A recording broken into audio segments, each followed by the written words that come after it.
नमस्कार, ये आकाशवाणी है। अभी आप मनोज कुमार शर्मा से समाचार सुनेंगे।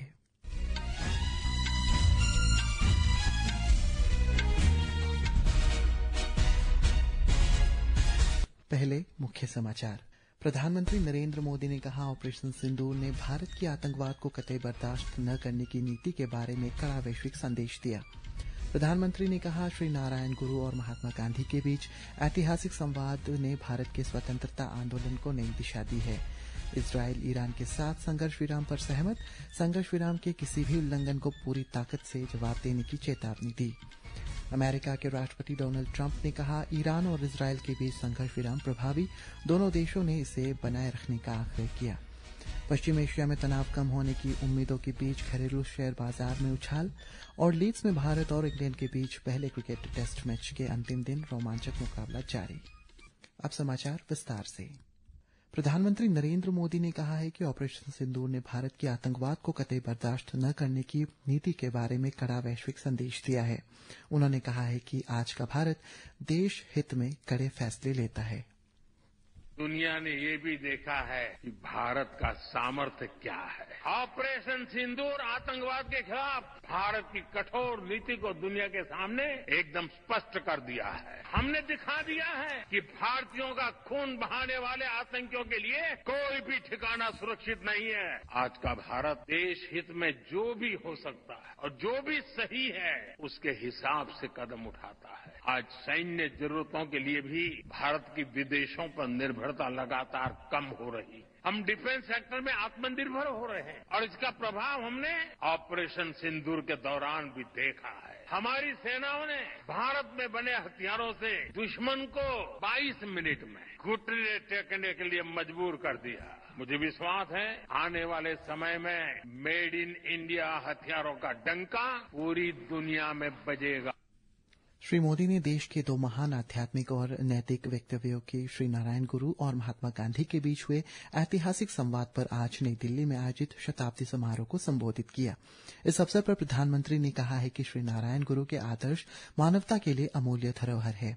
उन्होंने श्री नारायण गुरु को देश और समाज की सेवा में लगे हुए लोगों के लिए प्रकाश की किरण बताया। प्रधानमंत्री ने कहा है कि एक शताब्दी पहले शिवगिरी मठ में श्री नारायण गुरु तथा महात्मा गांधी के बीच हुए ऐतिहासिक वार्तालाप ने स्वतंत्रता आंदोलन को नई दिशा दी और विकसित भारत की दिशा में राष्ट्र को प्रेरणा दी। प्रधानमंत्री ने कहा कि ये प्रेरणा राष्ट्र को सबका साथ सबका विकास के मार्ग पर आगे बढ़ा रही है। इजरायल ने ईरान के साथ युद्ध विराम के लिए अमेरिकी राष्ट्रपति डोनाल्ड ट्रंप के प्रस्ताव पर सहमति जताई है। प्रधानमंत्री बेंजामिन नेतन्याहू ने की ओर से जारी बयान में कहा गया है कि तेहरान के परमाणु और बैलिस्टिक मिसाइल को समाप्त करने के खतरे के लक्ष्य को प्राप्त करने के बाद युद्ध विराम पर सहमति जताई है। बयान में ईरानी परमाणु खतरे को खत्म करने के उनके समर्थन और भागीदारी के लिए अमेरिका को धन्यवाद भी दिया गया है। नेतन्याहू ने यह भी कहा है कि युद्ध विराम के किसी भी उल्लंघन का इजरायल जोरदार तरीके से जवाब देगा। आज सुबह डोनाल्ड ट्रंप ने कहा था कि इजरायल और ईरान के बीच युद्ध विराम लागू हो गया है और उन्होंने दोनों देशों से इसका उल्लंघन न करने को कहा। ईरान और इजरायल के बीच युद्ध विराम की घोषणा ने लाखों लोगों को अस्थायी राहत दी है। कथित तौर पर युद्ध विराम स्थानीय समयानुसार सुबह 4 बजे से प्रभावी हुआ था, जबकि ईरानी शहरों पर इजरायल के हमले इससे कुछ समय पहले ही रोके गए थे। हालांकि युद्ध विराम के बावजूद अनिश्चितता बनी हुई है। पश्चिमी एशिया में संघर्ष प्रभावित क्षेत्रों में बढ़ते तनाव के बाद शुरू किए गए ऑपरेशन सिंधु के अंतर्गत अब तक ईरान से 2295 भारतीय नागरिकों को स्वदेश लाया जा चुका है। विदेश मंत्रालय के प्रवक्ता रणधीर जायसवाल ने बताया है कि आज तड़के ईरान के मशहद से 292 भारतीय नागरिक विशेष विमान से नई दिल्ली पहुंचे हैं। वायुसेना ने भारतीय नागरिकों और मित्र देशों के नागरिकों को निकालने के लिए जॉर्डन और मिस्र से भी मिशन शुरू किए हैं। ऑपरेशन सिंदूर के अंतर्गत भारतीय वायुसेना के C-17 विमान ने इजरायल से 165 भारतीय नागरिकों को निकाला गया है। यह विमान आज सवेरे अम्मान से नई दिल्ली पहुंचा। राष्ट्र राजधानी पहुंचने पर सूचना, प्रसारण और संसदीय मामलों के राज्य मंत्री डॉक्टर एल मुरुगन ने इन लोगों का स्वागत किया।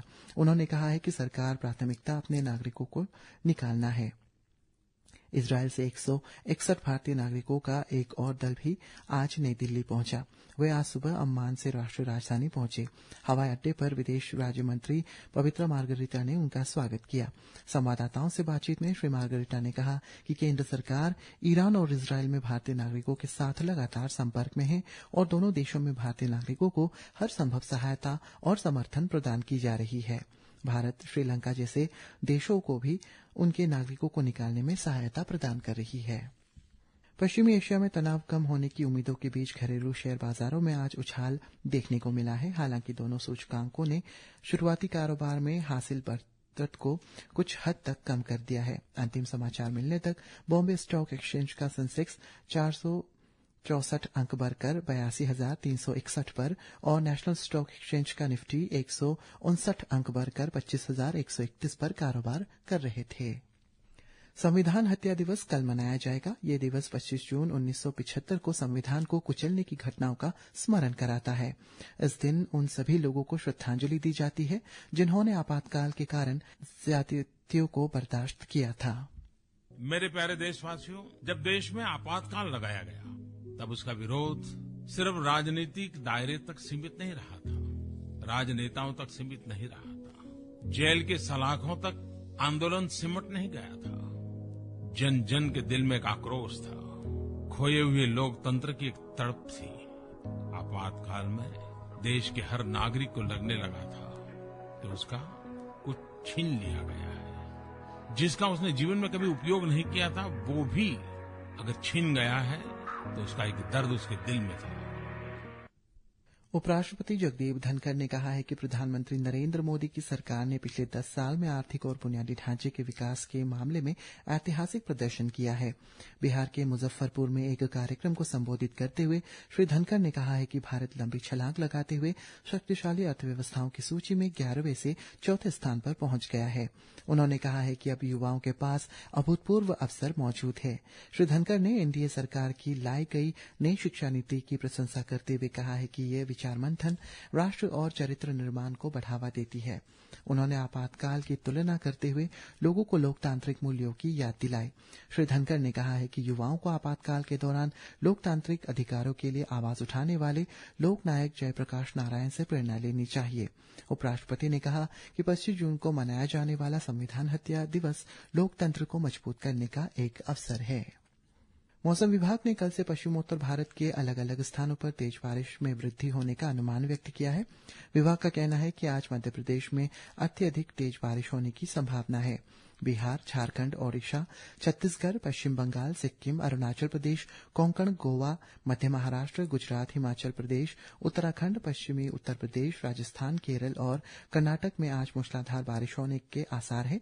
मछुआरों को गुजरात, कोंकण, आंध्र प्रदेश, मध्य बंगाल की खाड़ी और अंडमान सागर के तटों पर नहीं जाने की सलाह दी गई है। इधर ईटानगर मौसम विभाग ने आज अरुणाचल प्रदेश के 3 जिलों पापुमपारे, ईस्ट सियांग, वेस्ट सियांग और लोअर दिबांग वैली के लिए ऑरेंज अलर्ट जारी किया है और अन्य सभी जिलों के लिए साथ ही येलो अलर्ट भी जारी किया गया है। विभाग के अनुसार इन जिलों में अगले 24 घंटों में अलग अलग स्थानों पर गरज के साथ बिजली गिरने और बहुत तेज बारिश होने की संभावना है। सरकार ने देश में इलेक्ट्रिक यात्री गाड़ियों के निर्माता को प्रोत्साहन देने संबंधी योजना के अंतर्गत वैश्विक कंपनियों से आवेदन आमंत्रित करने के लिए एक पोर्टल शुरू किया है। यह आवेदन पोर्टल इस वर्ष 21 अक्टूबर तक आवेदकों के लिए खुला रहेगा। आज नई दिल्ली में इस पोर्टल का शुभारंभ करते हुए केंद्रीय भारी उद्योग मंत्री एचडी कुमारस्वामी ने कहा कि इस पहल से देश स्वच्छ, आत्मनिर्भर और विश्व के वाहनों के निर्माण की दिशा में आगे बढ़ेगा। और क्रिकेट में भारत ने निर्धारित 371 रनों के लक्ष्य का पीछा करते हुए इंग्लैंड ने चौथे दिन बिना किसी नुकसान के 21 रन बनाए थे। उसे मैच जीतने के लिए 350 रन और बनाने हैं, जबकि भारत को सभी 10 विकेट लेने होंगे। इससे पहले भारत ने अपनी दूसरी पारी में 364 रन बनाए थे। इंग्लैंड ने भारत की पहली पारी में 471 रनों के जवाब में 665 रन बनाए थे। अंतिम समाचार मिलने तक आज की पारी में इंग्लैंड बल्लेबाजी करते हुए बिना किसी विकेट गंवाए 22 ओवर में 88 रन बना चुका है। इसी के साथ ये समाचार बुलेटिन समाप्त हुआ। नमस्कार।